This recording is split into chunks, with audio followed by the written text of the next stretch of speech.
कक्षा 9 की आपकी जो प्रश्नावली 11.3 है उसका जो आपका 7वां क्वेश्चन है वो हम उसको सॉल्व करते हैं।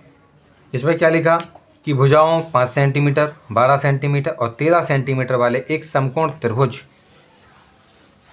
ABC को हम जो है भुजा 12 सेंटीमीटर के पारित घुमाया जाता है और इस प्रकार से हमें एक ठोस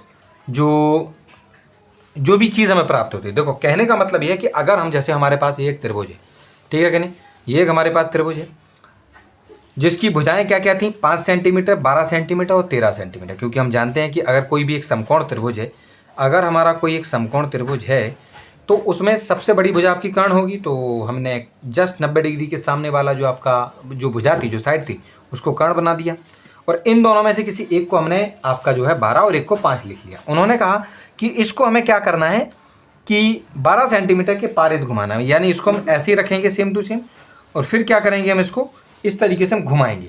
जब इसको हम चारों ओर घुमाएंगे ना तो इस तरीके से हमें एक कोण के आकार का एक ठोस प्राप्त होगा। उन्होंने ये कहा कि अगर इस प्रकार का जो भी ठोस आपके बनकर तैयार होता है, हमें पता चल गया है कि वो कोण बनकर तैयार होगा, यानी शंकु बनकर तैयार होगा। ठीक है कि नहीं।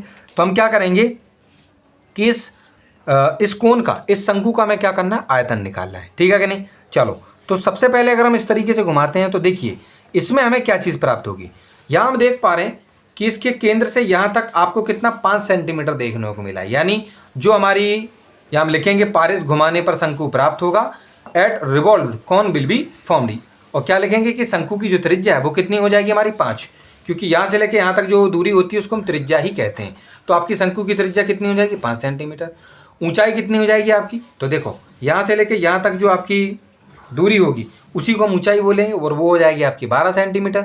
और त्रियक ऊंचाई, इसको हम क्या बोलेंगे, त्रियक ऊंचाई, यानी वो 13 सेंटीमीटर है। ठीक है कि नहीं। इन सबको करने की आपको ज़रूरत है नहीं, सीधा आप यहाँ आइए, क्योंकि आपको उस शंकु का आपको क्या क्या मालूम है, आपको उसकी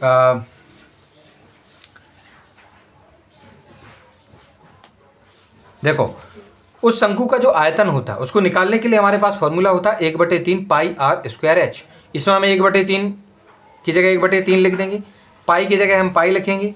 ठीक, आर का स्क्वायर करना है, क्या करना है, आर का स्क्वायर। तो आर हमारा क्या था 5 सेंटीमीटर, उसका हम स्क्वायर यानी उसको 2 बार गुणा में लिख देंगे और गुणा में एच यानी इसकी ऊंचाई 12 है, तो एच के स्थान पर हम क्या लिख देंगे, आपका 12 लिख देंगे। ठीक है कि नहीं। चलो उसके बाद हम क्या करेंगे, इस 3 से इस 12 को कट करेंगे तो आपका 4 आएगा।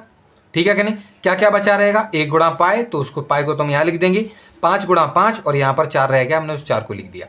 5 का गुणा 5 में करेंगे आपका जवाब आएगा 25, 25 को गुणा 4 में करेंगे आपका जवाब आएगा 100। उसके साथ पाई है तो हमने 100 पाई सेंटीमीटर क्यूब इसका जवाब लिख दिया है। क्योंकि अगर हम इस पाई की जगह पर 22/7 लिखेंगे तो कोई वैल्यू कटेगी नहीं और आपका जवाब कुछ और आ जाएगा। ठीक है कि नहीं। तो उससे बढ़िया इतना भी हम लिख देंगे, ठीक है कि नहीं, तो भी हमारा आंसर सही माना जाएगा। चलिए उसके बाद जो 8वां वाला क्वेश्चन है आपका, उसको हम अगली वीडियो में सॉल्व करेंगे।